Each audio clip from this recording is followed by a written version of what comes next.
No Evangelho de João, no capítulo 2, a Bíblia diz que Jesus transformou água em vinho. Jesus transforma a água em vinho em uma festa de casamento. É muito interessante porque quando ele transforma a água em vinho, ele dá-se início ao seu ministério. Ou seja, Jesus poderia ter iniciado o seu ministério na Galileia. Ele poderia ter iniciado o seu ministério transformando, multiplicando pães e peixes. Ele poderia ter iniciado o seu ministério no leprosário, limpando os leprosos. Ele poderia ter iniciado o seu ministério ressuscitando, como ressuscitou o filho da viúva de Naim, ressuscitando a Lázaro. Ele poderia ter iniciado o seu ministério de qualquer outra forma, ou curando, ou libertando, como libertou o endemoniado de Gadara, ou multiplicando. Mas é interessante como Jesus inicia o seu ministério. E onde ele inicia? Ele inicia seu ministério transformando água em vinho. Onde? Em Caná da Galileia. O Evangelho de João nos diz dois momentos que Jesus esteve em Caná da Galileia. Primeiro, ele transforma água em vinho.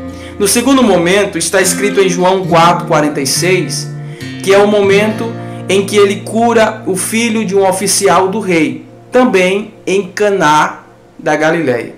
Mas é interessante porque Jesus inicia seu ministério transformando. Jesus inicia seu ministério transformando. E por que eu estou falando isso? Por quê? Porque da forma como Jesus iniciou seu ministério, revela o principal propósito que ele veio fazer nessa terra. Ele veio transformar. Transformar o quê? Transformar um pecador em filho de Deus. Ele veio nesta terra transformar pessoas condenadas a pessoas justificadas pela graça.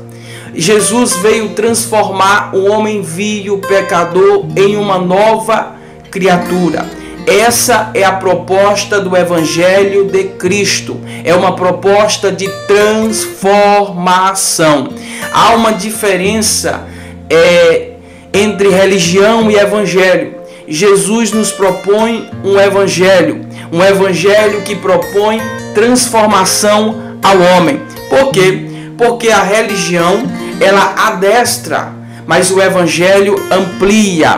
A religião, ela tem como foco a doação. O Evangelho tem como foco o repartir. A religião se preocupa com a frequência de pessoas no culto.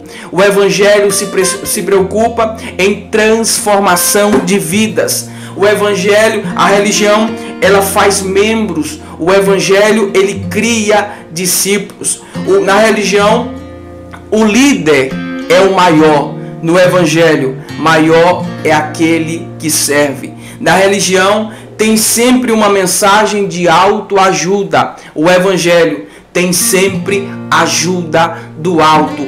A proposta de Cristo é um Evangelho que propõe ao homem uma transformação. A proposta de Cristo é um Evangelho simples que transforma as pessoas complicadas. Quer transformar o homem vil, pecador, em filho de Deus, em uma nova criatura.